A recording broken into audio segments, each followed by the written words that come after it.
வணக்கம். Star civil இன்ஃப்ராலேருந்து கவுஸ் பேசுகிறேன்.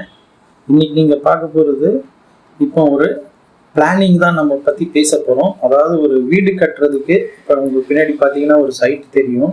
இந்த சைட் வந்து ஒரு பழைய வீடை நாங்கள் டெமாலிஷ் பண்ணிட்டு புதுசாக ப்ரொப்போசல் வந்து ஃப்ளாட் கட்டுறதுக்காக ரெடி பண்ணி வச்சுருக்கோம். அதில் ஒரு 6 கிச்சன் வரும். அது செகண்ட் ப்ராஜெக்ட் தான்.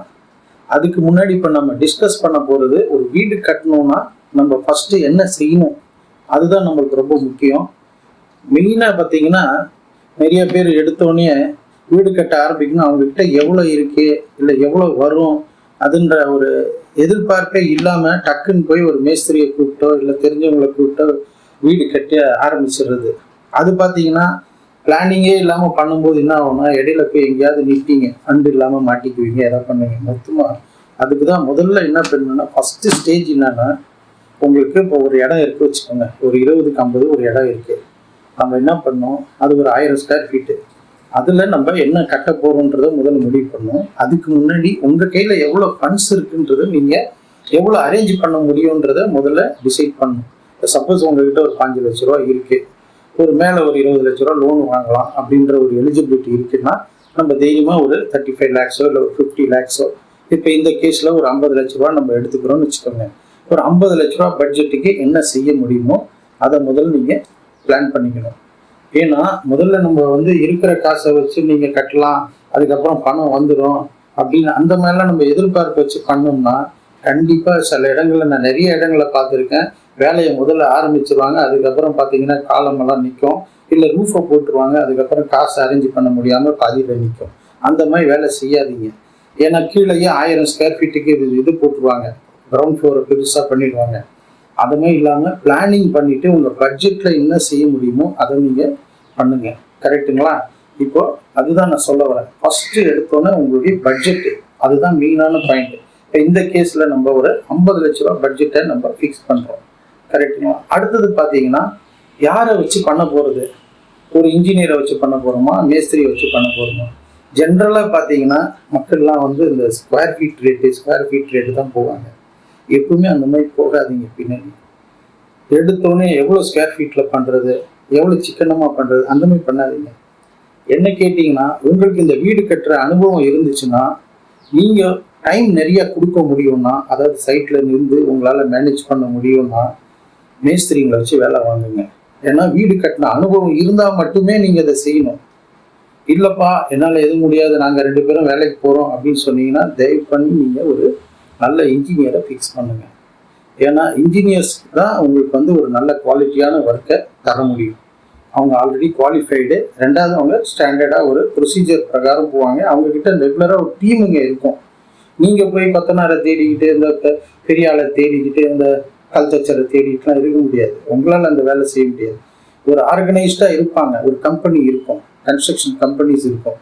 அந்த மாதிரி ஆளுங்களை தேடி, நல்ல ஆளுங்களை தேடி பண்ணுங்க. மெயினாக இன்ஜினியர் செலெக்ஷன்றது ரொம்ப ரொம்ப முக்கியம். இது செகண்ட் ஸ்டெப். இது இன்ஜினியர் செலெக்ஷனில் பார்த்தீங்கன்னா, ஒரு ஆளை நீங்கள் வந்து ஏற்கனவே உங்கள் ஃப்ரெண்ட்ஸோ இல்லை உங்கள் சொந்தக்காரங்களுக்கோ ஒரு நல்ல முறையில் ஒரு வீடு கட்டி கொடுக்குறாருன்னா அவரை போய் பாருங்கள்.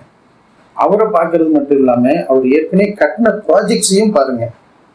அந்த ப்ராஜெக்ட்ஸை பார்க்கும்போது அந்த கிளையண்ட்ஸுக்கிட்டையும் நீங்கள் இன்ட்ராக்ட் பண்ணுங்கள். மெயினாக அதாவது இவர் கட்டினதில் ஏதாவது டிஸ்கிரிப்பன்சி இருக்கா, குவாலிட்டியாக ஒழுங்காக பண்ணி கொடுத்தாரா, சொன்ன டைமுக்கு முடிச்சு கொடுத்தாரா, மெட்டீரியல்ஸ்லாம் எப்படி தரமாக போட்டாரா, இதெல்லாம் தான் நீங்கள் பார்க்கணும். ஆர்கனைஸ்டாக இருந்தாரா, பேமெண்ட்ஸ்லாம் ஒழுங்காக ஹேண்டில் பண்ணாரா, அதாவது எக்ஸஸ் பேமெண்ட்ஸ் வாங்கிட்டாரா, சொன்னதை விட டைம் அதிகமாக எடுத்துக்கிட்டாரா, இது மாதிரி நிறைய விஷயங்களை நீங்கள் எல்லாமே என்கொயரி பண்ணிக்கோங்க.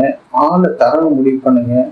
வெறும் ஸ்கொயர் ஃபீட் ரேட்டும் இந்த அதாவது என்ன சொல்கிறது, சிக்கனமாக பண்ணணும் அப்படியெல்லாம் பண்ணாதீங்க தயவுசெய்து. ஏன்னா வீடுன்றது ஒரு பெரிய பட்ஜெட் இன்வால்வ் ஆகிற விஷயம்.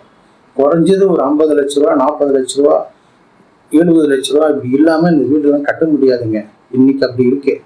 இன்னைக்கு மெட்டீரியல் காஸ்ட்டு, லேபர் காஸ்ட்லாம் எல்லாமே எக்கச்சக்கமாகி போயிடுச்சு. ரெண்டாவது, ஒன் டைம் நீங்கள் கட்ட போகிறீங்க, தரமான விஷயத்த செஞ்சு வாங்கிக்கோங்க.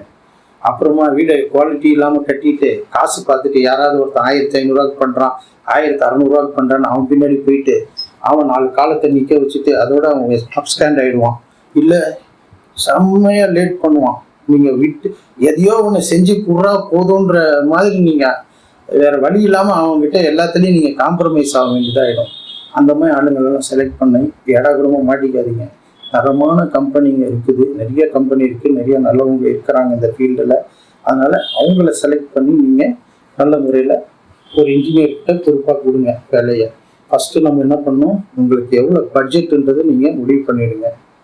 இப்போ 20க்கு 50 இடம் இருக்குன்னா அதுக்கு குறைஞ்சது ஒரு 50 லட்ச ரூபா இருந்தால் தான் ஒரு நல்ல ப்ராஜெக்ட் பண்ண முடியும். அடுத்தாப்புல ஒரு நல்ல இன்ஜினியரை ஃபிக்ஸ் பண்ணிட்டீங்களா? இப்போ 3வது கட்டமாக நம்ம பார்க்க போனால் நீங்கள் பிளானிங் பண்ணணும்.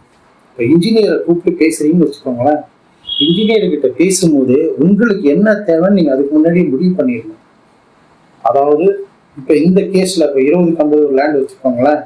இன்னைக்கு முக்கியமான விஷயம் என்னன்னு பார்த்தீங்கன்னா கார் பார்க்கிங். இன்னைக்கு கார் இல்லாத வீடே கிடையாதுங்க. அப்படியே இல்லைன்னா உங்களுக்கு இடம் ஸ்பேஸ் நீங்கள் ரிசர்வ் பண்ணிடணும். ஏன்னா இன்னைக்கு கார் இஸ் அ மஸ்ட்ன்ற மாதிரி தான் ஆயிருக்கு ஒன்று. ரெண்டாவது இப்போ மினிமம் ஒரு 2 கார் பார்க்கிங்ஸாவது நீங்கள் அஷ்யூர் பண்ணணும். முன்னாடிலாம் 2 வீலர்ஸே பெரிய சொத்தாக இருந்தது, இப்போ அப்படி கிடையாது. இப்போ கார் ஒரு ஃபஸ்ட்டு இதாகிடுச்சு. சொகுசு தான் மக்களுக்கு இப்போ கம்ஃபர்டபுளாக லிவிங் தான் ரொம்ப பார்க்குறாங்க. அப்படின்னும் போது உங்களுக்கு கார் முக்கியமான விஷயம். காருக்கான இடம் ரொம்ப முக்கியம். இல்லைன்னா நீங்கள் ரோட்டில் தான் நிற்க வேண்டியது வரும். அது சரியாது. காரை ரோட்டில் நிற்க வைக்கிறது ஒரு நல்ல ஒரு இது இல்லை. ஏன்னா இன்னைக்கு நீங்கள் எல்லா சைட்லேயும் ஒயிட் ரோட்ஸ் இருக்காது. இப்போ மினிமம் ஒரு 30 ஃபீட் ரோடு இருந்தால் கூட நீங்கள் வெளியே நிறுத்தலாம். இப்போ 20 ஃபீட் ரோடில் இருந்தால் உங்கள் வண்டி இடைஞ்சலாக இருக்கும் வேறு வண்டி போக்குவரத்துக்கு. அதனால் எப்பவுமே நம்ம இடத்துக்குள்ளே நம்ம கார் நிற்கிறது தான் சேஃபான விஷயம். ஸோ நீங்கள் அந்த பிளானிங் இந்த இன்ஜினியரை கூப்பிட்டு பேசும்போது முக்கியமாக நீங்கள் என்ன பண்ணணும்னா டிராயிங் ஸ்டேஜ்லேயே எல்லாத்தையும் கரெக்ஷன் பண்ணி வாங்கிடணும்.